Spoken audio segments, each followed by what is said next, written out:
Good evening and welcome again to Dapsy Chess. We have a number of exciting games for you today.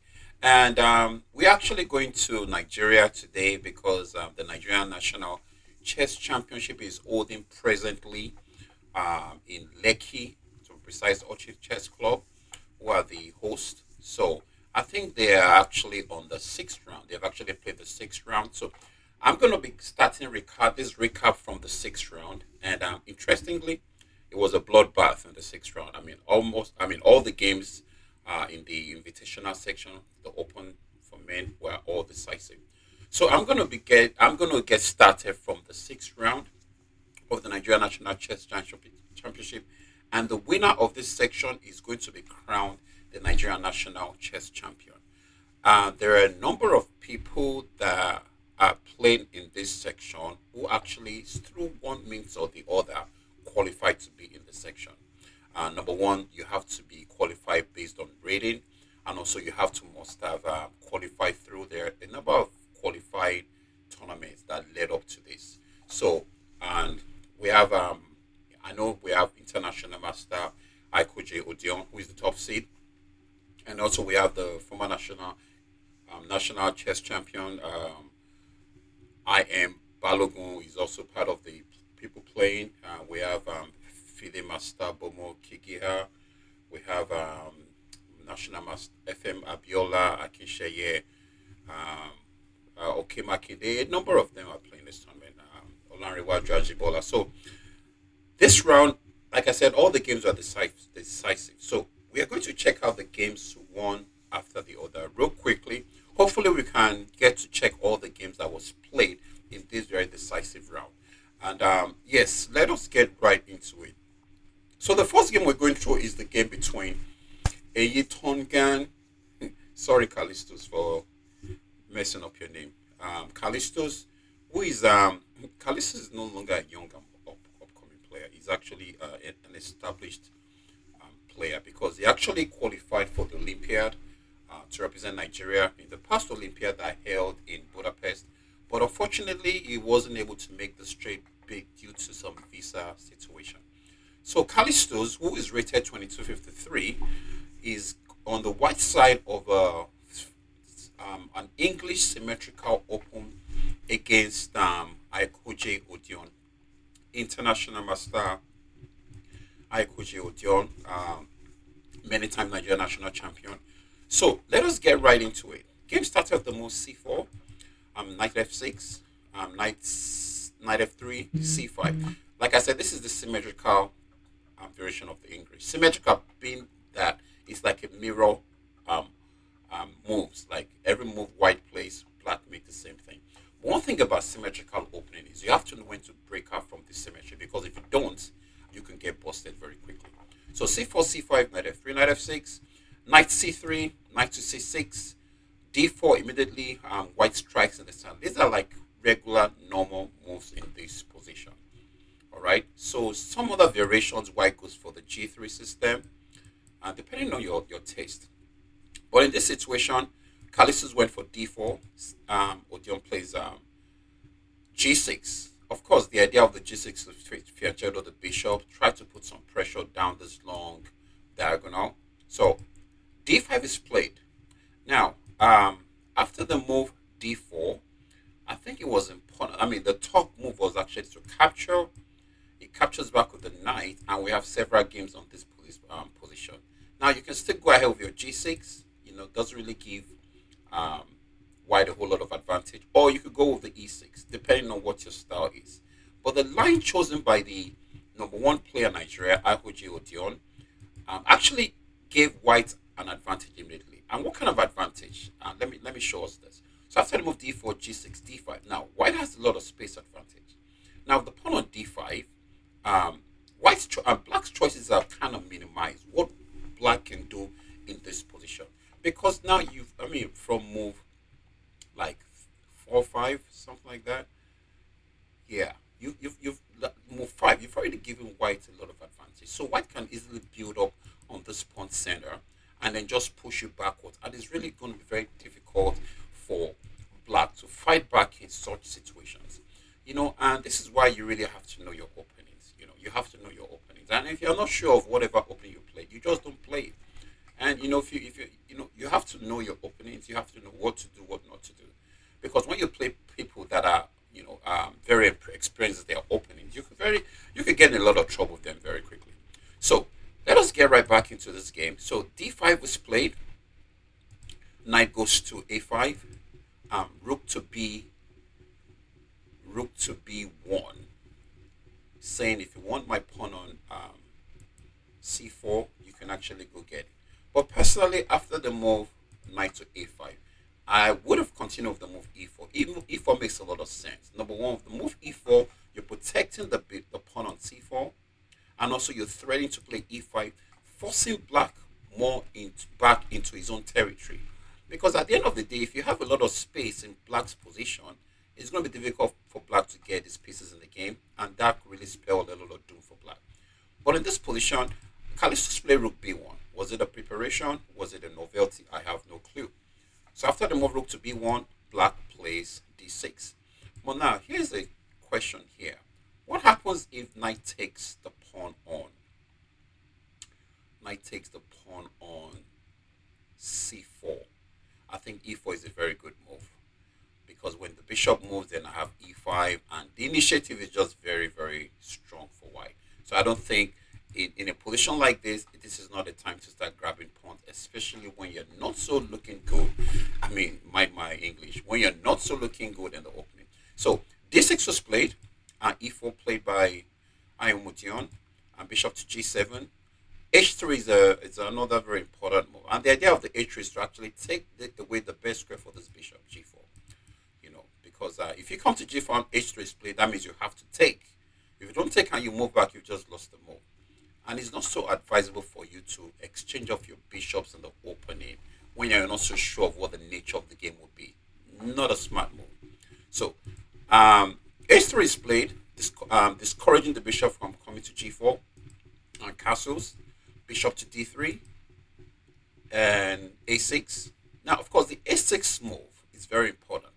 Now that black has developed, I won't say all the pieces, but now that black has developed the pieces it can develop, because right now you really can't, you can't put this bishop on any square that looks good right now except for the d7 square.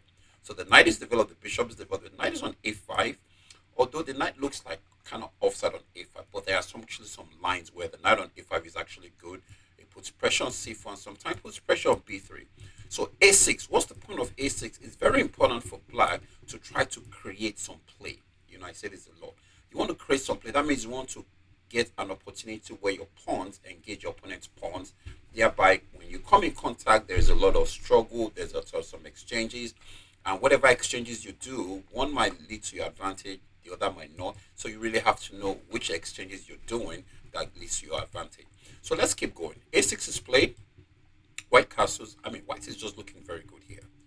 e5. I'm not so sure about the move e5. What's the point of the move e5? Now, one reason why black played e5 is he's trying to pretty much make sure the pawns are locked. Now, when the pawns are locked, it's easy for you to create play either on the queen side or the king side, depending on your pawn chain and also depending on the number of pieces you have on that part of the board. So e5 is played in this position, and white plays b3. And actually, in this position, the best move based on the engine was b4. So after c takes b4, there's rook takes b4. Black has to be worried about the move bishop b, e3, threatening bishop to b6. Because this knight doesn't really have any good squares to go right now. The only way this knight can have a square to go is to move the pawn to b6 so the knight can run back. And if your pawn is on b6, I have a rook on b4, bishop comes on e3, that's going to be some problem for you. So b3, apparently white wasn't sure of what he could achieve in this position. Otherwise, if he knew, he would have made the move b4. So b3 was played. After the move b3, b6, and this is what I just spoke about. It's very important to create a square where this knight can get back to. Because right now, the knight doesn't really have any good squares, right? And if your knight stays on the edge of the board for too long without any target, you're just kind of wasting your time, and you don't want to do that. So after the move b6, and knight goes to d2, e2. Now, what's the point? Even though white has this very nice space advantage. It is a space advantage. You have to actually transfer, or what should I say? You have to make sure that space advantage gets into some other kind of advantage. All right. You can have some space advantage, or probably a pawn advantage, or maybe a positional advantage, or something else. So a space advantage isn't just going to cut it. You have to actually try to find out what else you can do to get some advantage. So knight e2 was played. Black plays b5. I think that's looks like a pawn sacrifice, but it's not, because if it takes, if bishop takes, the knight takes on e4. Now white is possible. Remember, we have the knight on c3 that just moved to e2. Now with the knight on e2, your pawn on e4 is hanging anytime the bishop fails to protect the pawn on e4. So knight to g3 is played, b4. I really have no clue what black's idea is, because now that you're blocking, or you're pretty much locking up the position, that means there's going to be a lot of maneuverings. And if you're going to lock up the position, you must make sure that you have some pieces that are actually doing something. Otherwise, you're just going to be stuck with a very passive position, which if your opponent know what he or she is doing, you could get in trouble for that. So bishop to e3, white pretty much develops his last minor piece, bishop to e3. And of course, queen d2 is coming, with the idea of bishop to g5. There's going to be a pin here. You can't play h6. White can actually play for knight h2 and just play f4, try to put pressure on the f file. And the knight on a5 is still not doing anything. The rook on a8 is still not doing anything. The bishop on c8 is not doing much either. The queen really can't do much either. So in this position, it's not looking so good for white. But it's not looking so good for black. But let us see how the game continues. Knight b7. Knight's trying to get back into the game. It's very important. And this is one of the things I preach. When you're playing a game, you have to always look out for your pieces. Which of your pieces is doing something, which of not is not. Anytime you have a piece that is not out of the game, you have to try to get back in the game as quick as possible. Because if you don't, you're going to get into a lot of trouble. So knight b7 is played. And knight to e2. I have no clue why that move was played. And a5 makes a lot of sense. It reminds me of the game I played, one of the game I played at the US Masters, where my opponent just kept pushing his pawn all the way, captures, and then he was able to use the h file against me. So although I was able to survive that game. So g4. Now this makes a lot of sense. Now white is playing the move g4. For me, it's I don't know. It's a little questionable. Like your king is right here on g1. You're moving your pawn to g4. I don't know. What exactly is the plan? You're trying to force the knight back. I really don't like that move g4. It's a little weird, and also your pieces, even though they look good, they really don't support any play on any side of the board. I mean, number one, your bishop is being blocked by his own pawns. Yes, you have the bishop on e3. What would I have played in this position? I would have played queen to d2. I like queen to d2. Queen to d2 pretty much means you cannot move your pawn to h6. I can bring my bishop to g5, and then I can move my knight to h2 and play f4. Just dog my rooks on the f file, and that should really give me a lot of pull in this position. So the line Callistus is going for, I'm not so sure, but let's see how he was able to make this work. g4 was played, h5. Never move a pawn where you're being attacked, because when you do, you pretty much get sucked in by your opponent. Your opponent gets to you quicker than expected. I don't like that move. I don't like that move, h5. I don't know what the engine says about it. The engine said it's a fine move, but it's not a move I would have played on principle. So h5 was played, and g5, and knight to d7, knight to g3. Now, let's go back here. After the move g5, knight goes to d7. Now, the better move would have been to move the knight to h7. It's important for you to keep this bishop alive, putting pressure on this pawn, pretty much trying to force this pawn to move to h4. Even if the pawn moves to h4, the h3 square is weak, the g4 square is weak. Now you have to start asking yourself some questions. So what's the point of all the pawn moves when you have a bishop that is offside on the d3 square that cannot defend the light squares around the king's position?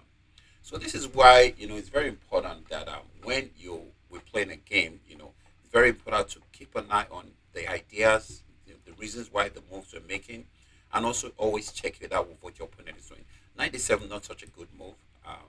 Knight d7 would have been a better move. So knight d7 was split, and immediately the advantage switches right back to white. So right now, white plays knight g3, very good move by the engine. Um, After knight g3, knight to b6, still threatening nothing. Even if you get the pawn all the way, if you capture back, the knights here are really out of the game. Yeah, we can say the rook has some play on the queen side, but as long as there are no targets, there's really nothing you can do. And also, yes, the bishop is keeping an eye on the h3 pawn, so we have to do something about that real quickly. And of course, the knight b6 pretty much is threatening to take the pawn. So what do? We protect the pawn, king to g2. So rook to um, e8. I don't like that move. Why? I think black should be trying to keep an eye on it because think about it. With the move rook to e8, what's the plan? This is a close file. Even if this file gets open, this is protected. I think it makes sense to actually stay on the F file in case any of the F file gets open so that you have some way to counter it. I'm going to say this again. This is out of the game. Knight on b6 is out of the game. Totally is out of the game. Knight on b7 is out of the game. We can say the bishop has some pressure, right? Bishop at g7 not doing much. Thanks to his own pawns and also to the white pawn on g5. But let's keep going. Knight to h4. Now I see a very interesting plan here for white. White could just move his king to h2, bring the rook to g1, queen to f3, double the rooks on the g file, and don't throw a piece on f5. Oh my god, this is going to be really bad for black because black just doesn't have the defensive measures. And when you're playing a game, you can't get to this point and be like, oh, I messed up. You know, these are some of the things that I'm learning recently. You can't, because at this point you're just trying to survive. You're not trying to win a game here now. You're trying to survive. So you have to be looking for your chance of trying to survive. Not just try to get a draw. Try to just make sure you don't lose the game. So knight h4 is played and knight to d7, bishop to e2, a4. We don't really have to worry about the queen side. After the move a4, rook to g1. Yeah, I mean white's plan is going very very direct. He's going to play along the g file and maybe the h file. For him to do that, he must have to be able to sacrifice a piece to open up so that black cannot do anything. So let's keep going. And captures back. Knight to h f8. So the knight cannot go to e6. You can come to h7 trying to put pressure here, but I don't know if that's going to work out well. So what happens here? Bishop takes, he sacks a piece. That's an interesting piece sacrifice. That's an interesting piece sacrifice. Why is it? Because now you're going to win 2 pawns. Apart from winning the pawn, you could put a piece on f5. Anytime the piece gets captured, now you have 2 very dangerous pawns on the f5 and the g5 square. And anytime you have f6, then the bishop gets into the bush, and then this game is just going to be over really quickly.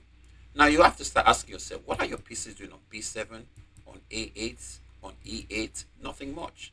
Bishop takes h5. Very good move by Callistus. Captures back. Queen takes h5. Now we have 2 pieces that can get on f5.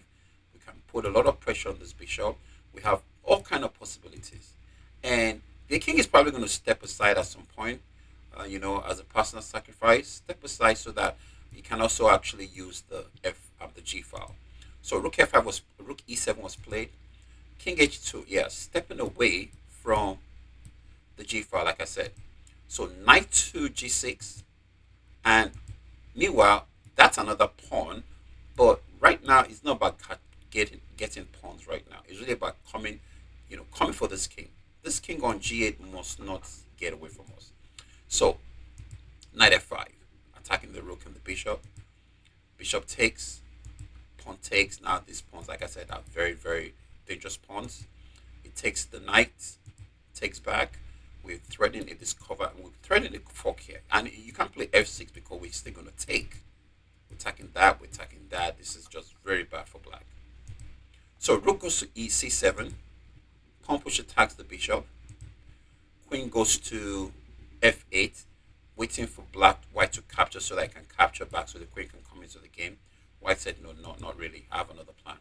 Queen to h5, very obvious plan. Rook g4, rook h4, mate is coming on h7.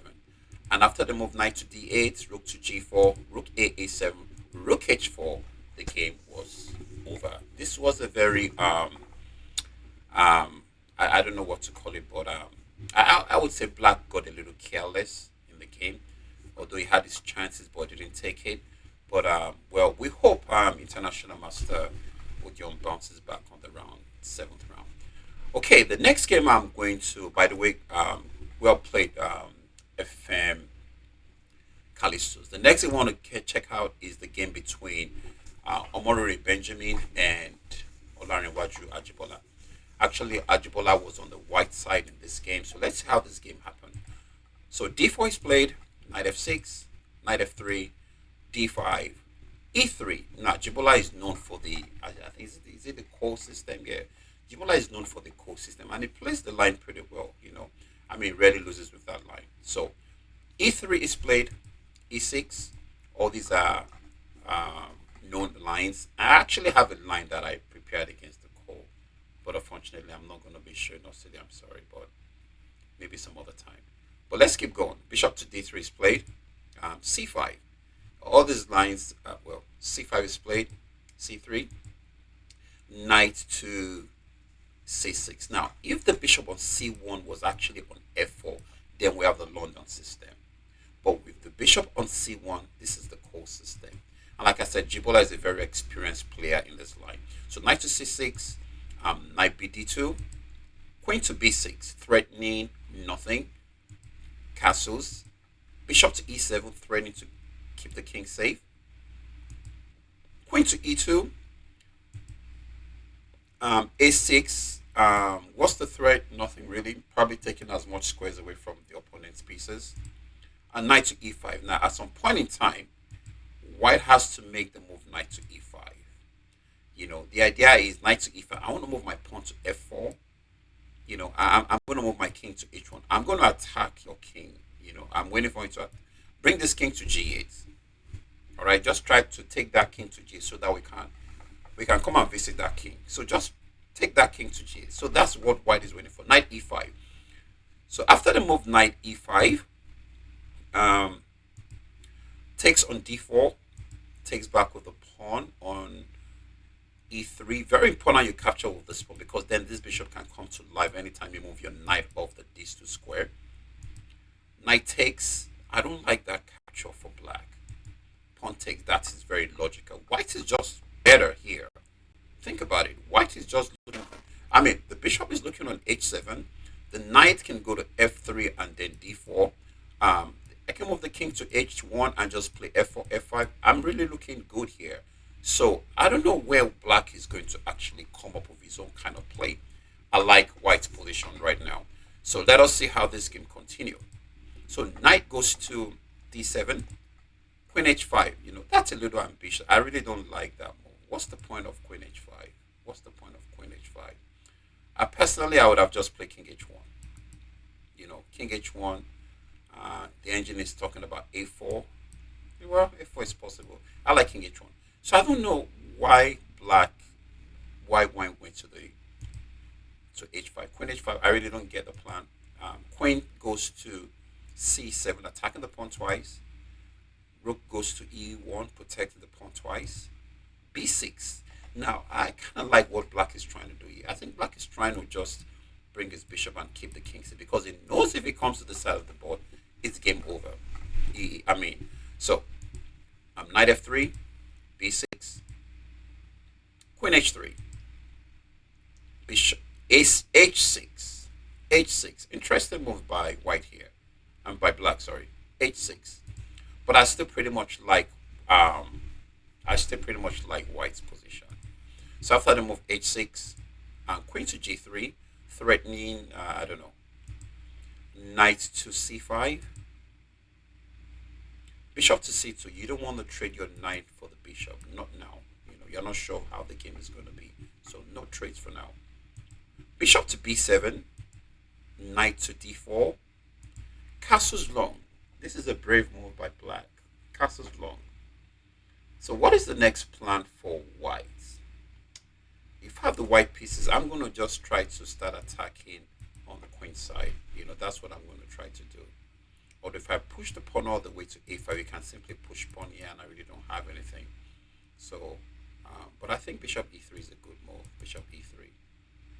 So you want to vacate the C1 square. So we could look to open up the C4, the C file, since we have the queen and the king on the same file. And since we have a light square bishop, yeah, it would be a good idea for white. So here white plays f3. I don't like that move. I don't know what's the point. The only reason I see f3 is stopping the knight from coming to e4. In a position like this where there is play on both sides of the board, like opposite side of the board, it's very important for you to start your own play as quick as possible, because now it becomes a race. The first person to get to the opponent's position actually always has an edge. So f3 is more like a prophylactic move. I don't want you to get to the e4 square. All right. So after the move f3, there you go. Black starts his play. G5. He's going to roll the pawns down, and let's see what white is going to do about that. Bishop to d2. There you go. Rook to g8. Pressure. There's rook on h8. Black's plan is very simple. I'm just going to roll my pawns down and try to create some play on your king. Meanwhile, with the pawn on d5, bishop on b7, the center is kind of blocked. Really nothing white can do much about this center right now. And even if this center gets opened up, guess who's going to benefit more from it? The black pieces. I'm looking at that bishop looking all the way to g2. So, rook to e2, h5, b4. I don't think I've ever seen a line like this. This kind of system. I haven't seen this kind of system. I haven't seen this kind of system. I mean, the core with the opposite side casting. That's what I'm talking about. So queen to e1. All right. A g4. We cannot afford to let black open up the file. So f4, good move by white. Knight to f8, probably trying to come to the square. Let's see, probably trying to come to the square. G6 put pressure, but I don't think that's going to do anything. As long as you don't move any pawns here.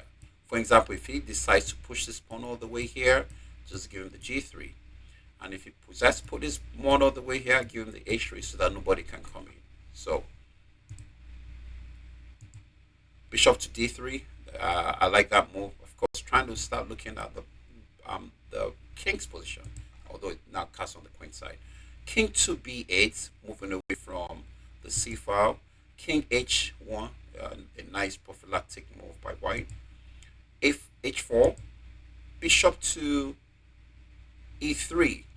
Yeah, putting pressure here. Also could come here and do some defense if there's a need for it. Knight to g6. Rook to c2. The interesting thing is you can't make this pawn move right now. White, sorry. Because this bishop is going to come to life and, hey, there's going to be a problem. You can't even play c4. Now, this is one of the things we have to be very, very aware of. We might have an attacking plan. We might have a plan we're trying to execute. Now, that plan, is it going to be beneficiary for us or for our opponent? It might look good for us, but if you take a deep look at the position, does it really look good for us? We're not sure. Right now, it's going to be very crazy for white to play this c4 move, because this bishop is going to come to life. So if you can't make anything happen with the A and the B pawn, I think white is going to be in some difficulties. I mean, that's just what I feel based on this position. So h3 is played. G2, like I said, you have to lock that place up. Knight goes to f8. It doesn't seem like black has anything really. White plays queen e2. I like that, putting pressure on the a pawn. Queen goes to c8, protecting the a pawn. King g1. I think white is just really, really looking good here, because there is no entry for black here, although we can't play c4 yet. But at some point in time, we actually can bring the rook and just play c4. So if it takes, we take back, and we have a lot of tempo. There's a possibility for white to do that. So knight goes to d7. Rook to b1. I have no clue why that move was made.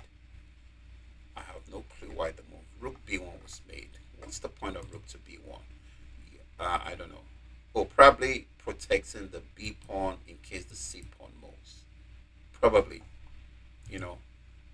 Rook to b1.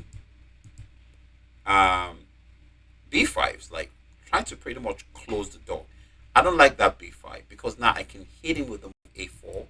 and open up the A file without actually letting this bishop have any play on this long diagonal.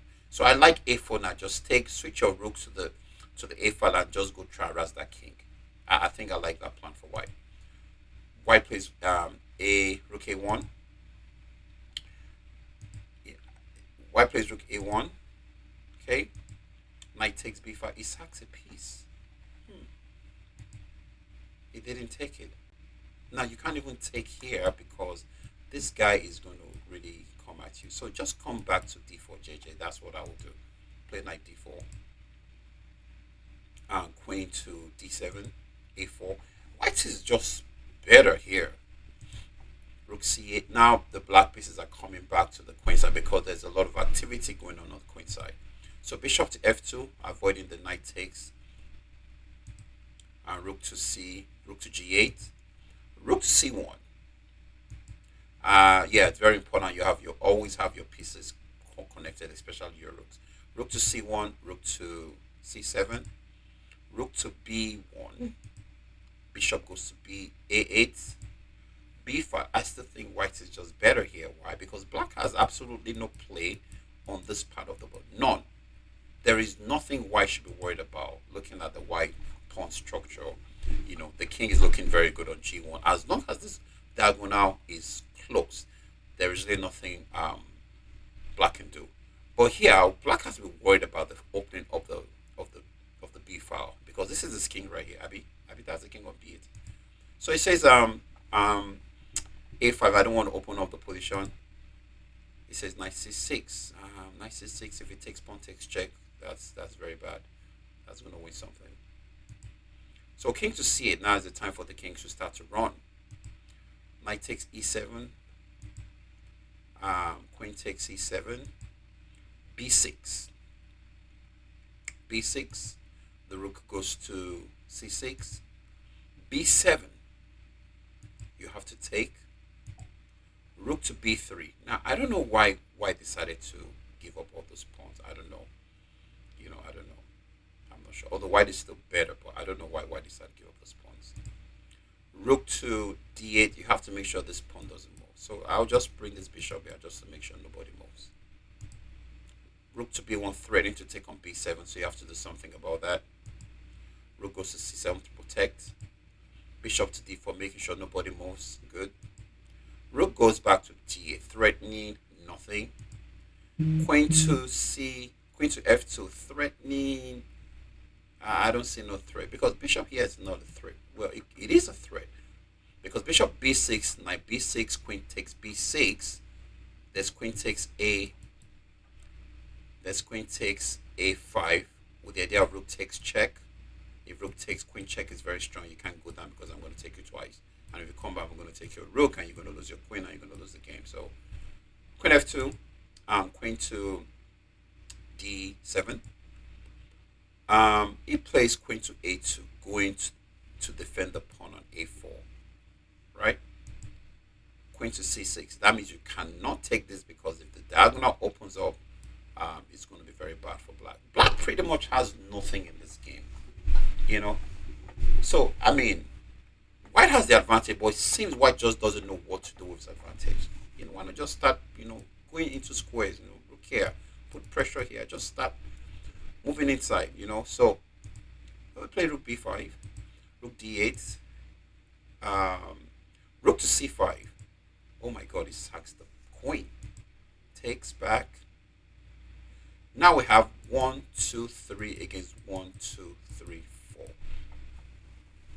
The good thing about this bishop position for black is there are still no entry for now, but that can change very, very quickly. The bad thing about this position for black are these weak pawns here, because once these pawns drop, these pawns are just going to start marching on. So, queen F2 was played. Rook goes to C7, queen to D4, and we know the queen is a very bad blockader. Now, the knight F3 is a very strong move, threatening to take here. What do we do here? At this point, I think black would, but because of the threat on F3, the threat F3 threat and the threat on B1, At this point, I think black can say black has fully equalized. So rook f1 takes. Now, like I'm gonna say this, it's gonna be hard for black to lose this game. It's gonna be hard for black to lose this game because it can easily defend all the weak points. But I don't think white can actually make headways in this position. But let's keep going. King to b8, queen b6, rook to c8. I want to take on c3. Bishop to a6. You cannot take on c3. Rook to d7. I want to take on c3. Bishop to e2. Take on c3. Take on g4. Check. King moves. Check. King moves. Rook takes. Pawn push. Rook to g2. I think based on the opponent's nature of this push, I think it's still possible for white to save this game. But once this pawn starts moving, it's going to be a different ball game. Takes back check. King moves. Pawn takes the pawn on e6. Check. King moves. Check. Wow, the lines are opening up. King moves. Check. Oh, wow. King moves. Check. King moves. Rook takes. And this game was unfortunately lost by white. Though white had a huge advantage. White just didn't know what to do with the advantage. Now, this is very important in chess. I say this a lot. Anytime you're playing a game, and what I'm saying is because this is something I've started applying to my game. It's one thing to teach, right? And tell your student, do this, do this, do that, do that. It's another thing to find yourself doing those things you're telling your students to do. Now, one of the success that I had, the success I had recently at the US Masters, and like I said, it's one of my videos, I decided to be my own coach. So that means anything I tell my students to do, have the discipline to do those things. If you can do those things, you're going to see some changes. And I was able to see a lot of changes. I pretty much was having a conversation with myself while the games were going on, just to check to make sure I'm not doing something what I'm not supposed to be doing. So after a couple of moves, it was not a position black and white was going to survive, and the game ended in a full victory for Benjamin Omoriri, even though it was worse almost throughout the game. So let's see, we have another game I want to show us real quickly. And this game is between Okemakinde Toluwa Nini and Kiki Abomo, the defending national chess champion. So let us see how this game went quickly. So e4, e5. Now this is I'm going to say this. Bomo has been playing all kind of defenses recently. Now he's playing e5. Bomo is somebody that's known for the Sicilian, sometimes he plays the Scandinavian. But now he's just playing every kind of thing. You know what that means? That means his understanding of the game has just improved. And I always say this, if your understanding of the game improves, if you know more about the game, you can play anything and you can make it work. So Bomo, I'm very impressed with the way Bomo is playing. Now he's playing e5. Wow. So it's going to be very hard to prepare for someone like that. e4, e5, knight f3, knight to c6, bishop to c4, bishop to c5. Bomo says, you know what, let's go to Italy. You want to play the Italian game? I can rock that with you. c3, d6. Normally, after the move c3, knight f6 is played, putting pressure on the pawn. And after d3, we have either d6, we have a6, we have a number of moves. We have h6 sometimes, and then but here, Bomo plays d6. Probably made this move to throw his opponent off. Normally, you don't play d6 in this position. You just come with a knight move. Put pressure on the pawn on e4. Now, why is it important to put the pressure on the pawn on e4? With the move c3, your opponent is trying to establish two strong pawns in the center. And by moving your knight to f6, you're pretty much saying you're not going to let that happen. So instead of him making the d4 move, he has to move the d3 move. And the d3 pretty much means I'm protecting the pawn on e4. And this is something also we see in the Alapin. After the move e4, c5, c3. That means you want to have these two beautiful pawns in the center. Black plays d5. Now, take on d5, queen takes on d5. You're not going to have those center pawns. Instead, you're going to be stuck with an isolated queen's pawn. Well, let's get right back into the game. Okemakinde versus Bomo. So, d3 is played. Knight f6, bishop to b3, castles, bishop to g5, h6, bishop h4, bishop e6. I'm just going through this because there's really nothing more. All these are like normal opening moves, I don't want to start breaking all this down because it's going to take a lot of our time. We got one more game to go after this. So bishop e6 is played, bishop to b3, bishop to c2. And note, you don't take this bishop because if you take it, takes back, it's going to use the f file against you. You're going to be in some. You're going to have a difficulties in the position. And sometimes, yeah, bishop to c2 is played. Sometimes you can just move your knight bd2 if it takes the capture of the b pawn, the a pawn, and then you have the b file, the a file you can use. So bishop c2 is played, bishop to b6, knight bd2, g5. That's a very bold move by FIDE master Bomoki Iga. That's a very bold move. I'm not saying it's a bad move. I said it's a bold move. If you're going to play g5 here, that means you know what you're doing. And of course, it's played because after bishop to g3, I mean, black can bring the knight to h5, knight to f4, and yeah, why not? And then he kind of transfer this knight either to g6, put more pressure on white's position. So g5, and another thing I want to say about the move g5 is this guy is preparing. He knows what's happening. He definitely knows what's happening. So bishop g3, knight to h5, knight to f1, queen f6. Wow. The advantage is shifting gradually. Why am I saying this? Bishop on b6 is looking very good, putting pressure on the f2 pawn. Knight on c6 is looking very good, putting pressure on the center squares. The knight on h5 is looking very good. There's pressure on f4. There's pressure on g3. The bishop on a6 is looking very good. There's pressure on the queen's and the king side, and there is on the queen side. Now the queen just moved to f6, connecting the rooks. Very soon the rooks are going to be centralized, and if anybody has a pull in this position, it has to be black. Let us look at white's position. Bishop g3, not doing anything, pretty much in prison. Knight on f1, okay, we're waiting for you to get into the Mr. Knight. Bishop on c2, well, you're doing good protecting your pawn. If you don't protect your pawn, who else want to protect your pawn? So the advantage is shifting gradually. I'm beginning to like black more. Like I said, I'm really impressed with Bomo because he's really, I like this. It's nice to see this. So queen f6 is played, knight to e3, knight f4, queen to d2, knight takes g2. Wait a minute, yeah, knight takes g2 because if you take back f3 is hanging, just like that, just like thanks to the queen f6, takes on g2, queen takes f3, rook to g1. Okay, so white is a pawn up. I'm sorry. Black is a pawn up with a better position. White is yet to castle. He has to start thinking about moves like this to force this queen away so that maybe he can castle to the queen side. Maybe he can do something like h4 and try to play on this guy. But I don't know if black is going to let him do that. Bishop h3 threatening to win the knight. I don't know where the knight is going to go, but knight e3 maybe. Bishop to f and d1. Queen goes to h6. Queen to e2. What's the threat? Probably queen to h5 is possible. Let's see what happened.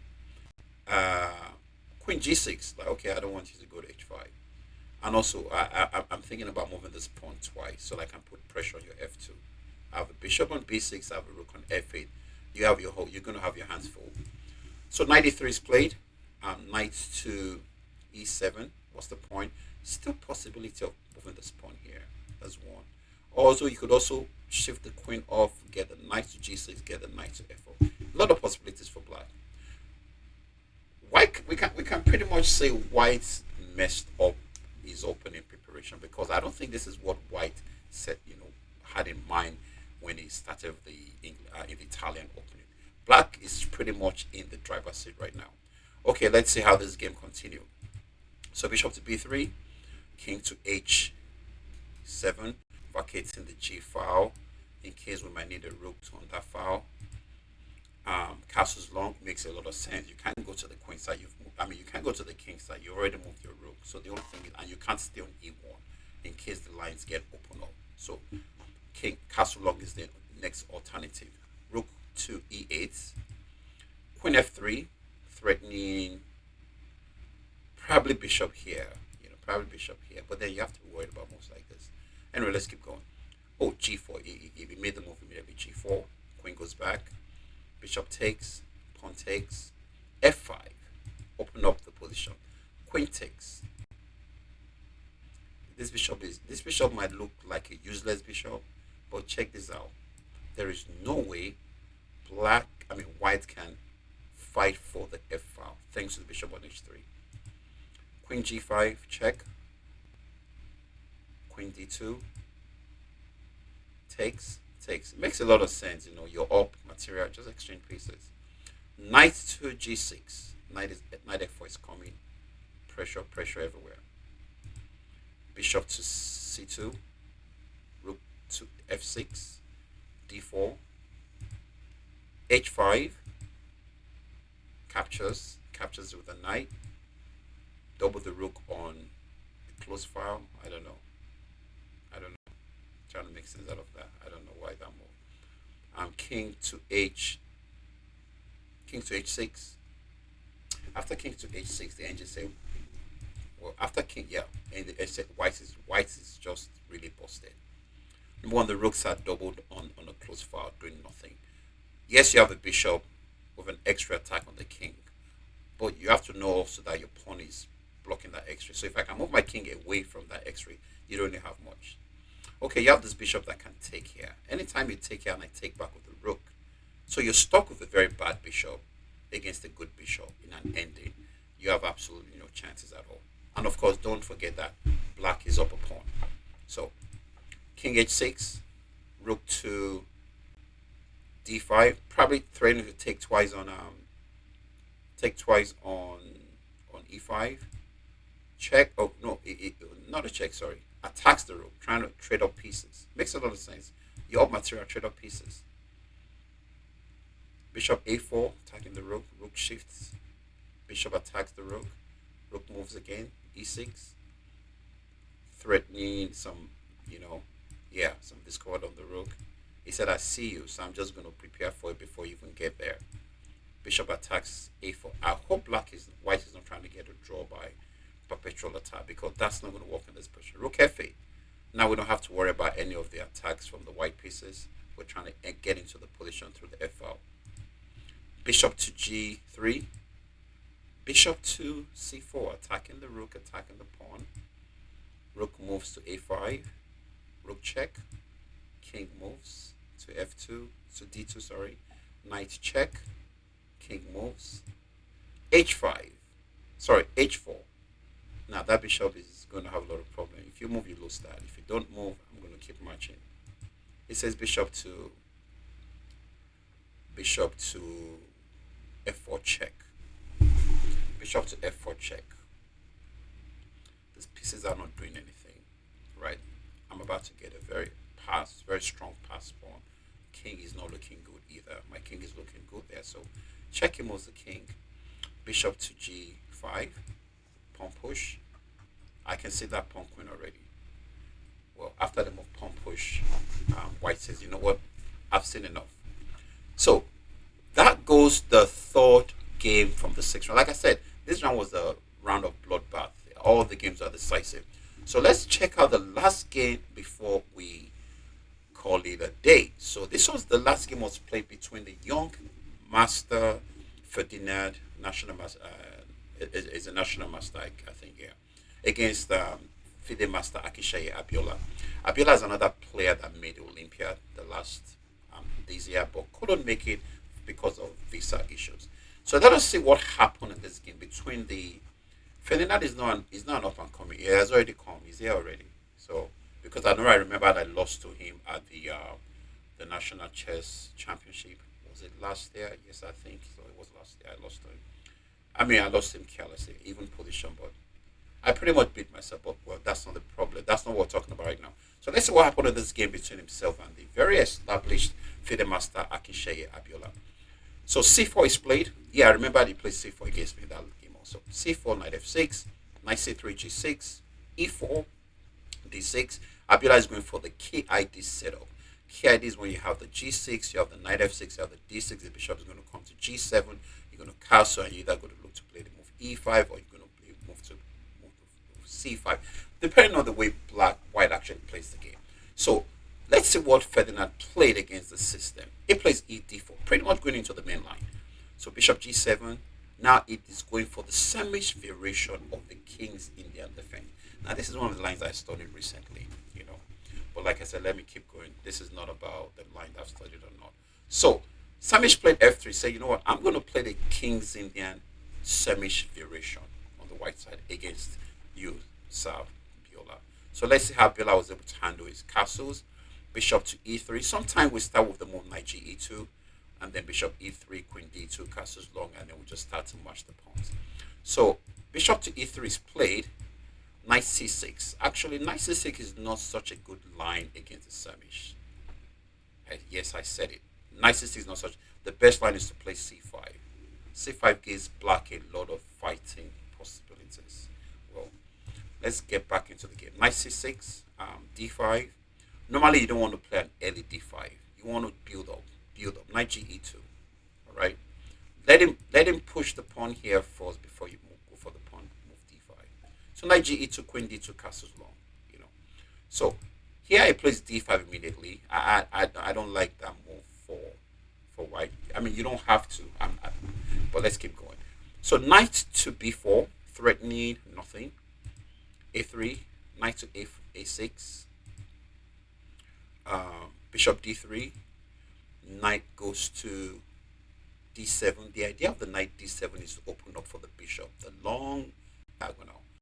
The knight is going to start to look for squares like this. Yeah, it's going to start looking for squares like that. And then the bishop here. And of course, it's very important you push this pawn at some point, even after the exchange, either capture the e pawn or the c pawn. You want to make sure you have your rook doing something. You have to make sure you're doing something. By the way, this position has been played before between Jonas and Aoyonaz. This was in 1995. Like I said, the knight c6 is actually not it's one of the older lines you play against the Samish.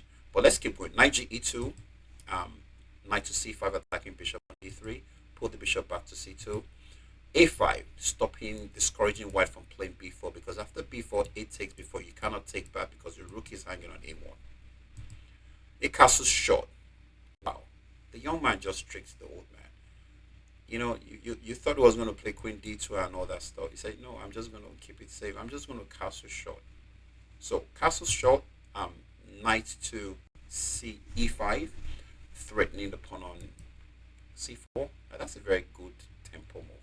So knight e5, b3, you have to protect the pawn. a4, very good move. Hitting that pawn, making sure that pawn doesn't stay long there. Hits the pawn on b3, b4 gains the tempo. Knight takes. Now the tactics comes in. Knight takes c4, and Biola is somebody that really Biola might look like a positional player, but when the tactics starts coming, yeah. So knight takes c4. Immediately, the game gets equal. Nobody has an advantage here. Bishop to d4. You have to play bishop to d4. E5. The fireworks. E5. Trying to force issues, And e5 makes a lot of sense because if it doesn't take, for example, if the bishop moves back, you can play f5 and then maybe take or f4, and then you can actually use your bishop, your rook, just try to create some attack on this king. So let's see how this game continues. It takes. I really, yeah. I don't know if I would have taken, really. I probably would have brought the bishop back. Keep the position closer for as long as possible, and then just see what happens. Because after bishop f2, you still have to do something about your knight that is hanging on c5. When it takes, now that knight that was hanging is no longer hanging because now the knight goes to e6, capturing the pawn. So you got to always watch out for things like that. So bishop takes, king takes, queen to d3, connecting the rooks. That's one thing you always want to do. Connect your rooks. Make sure all the pieces are looking good. Make sure all your pieces are doing something. Of course, you're connecting your rooks with a threat. You're trying to take on c4. Knight goes to b6. Knight to d5. Threatening what? Okay, threatening to double the pawns and then isolate the pawn on d6. So he says, no, I'm not going to let you do that. Knight takes, queen takes is possible. It's a check. If you move, I can always defend my pawn on d6. He says, queen c3 check. King moves. Knight goes back. He doesn't want to take the knight. What would be the reason why he doesn't want to take the knight? Okay, one thing I know is anytime your opponent's position is a little cramped, that means your opponent doesn't have a lot of squares to put their pieces. Don't exchange pieces because let them stay cramped. Being cramped is one of the ways you can get some kind of advantage of any kind of position you have. So this position is looking very even. So knight goes back to e3, queen c7. Of course, time to centralize our rooks. Just put the rooks on the central squares. You put them on good squares, good things happen. You put your pieces on bad squares, bad things would happen. Knight to d8, rook to d2. What's the point of knight to d8? It's important for this bishop to get in the game somehow. You have to get your bishop in the game. And apart from that, not just getting the bishop in the game. Once the bishop gets in the game, your rooks are connected and you're looking good. So knight d8, rook to d2.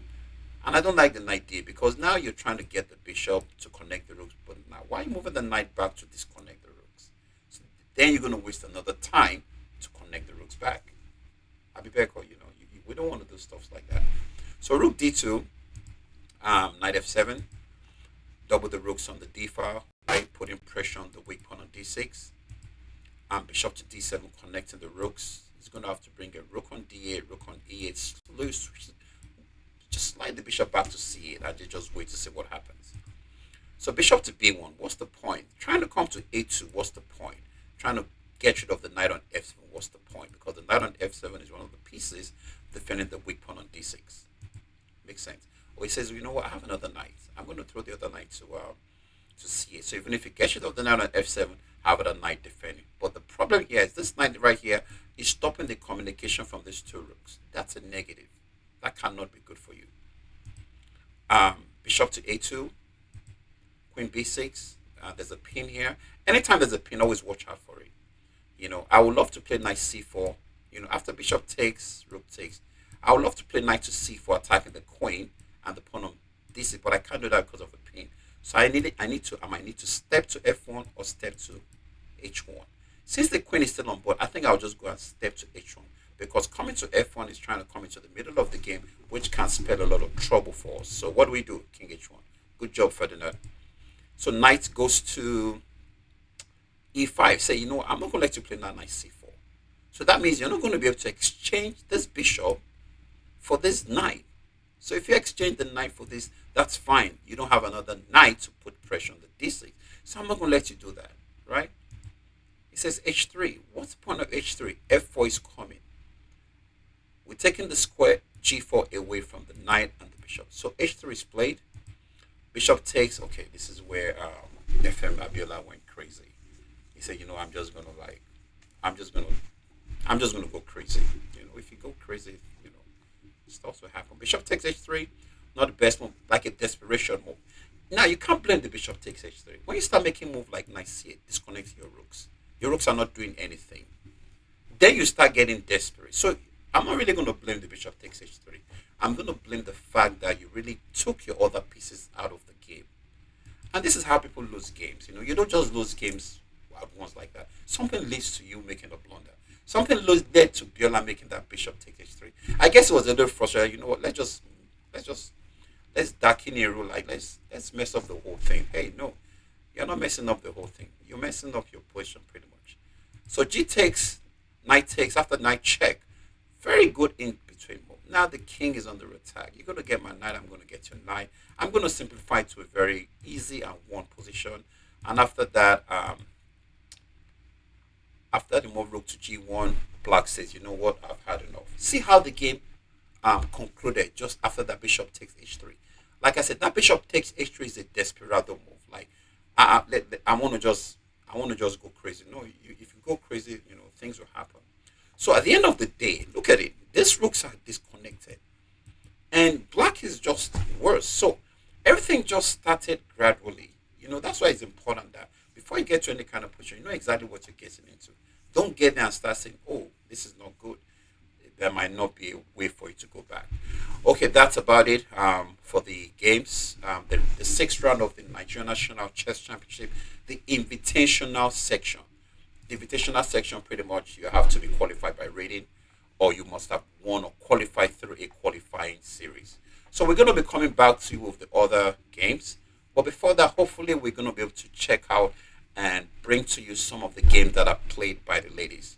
All right, guys, girls, everyone, bye for now. Let us know what you think about the games. And if you have any contribution, please put them in the link. And of course, I'm probably going to try and share the link so that we can actually follow the games. Yeah. So you take care. God bless and bye for now.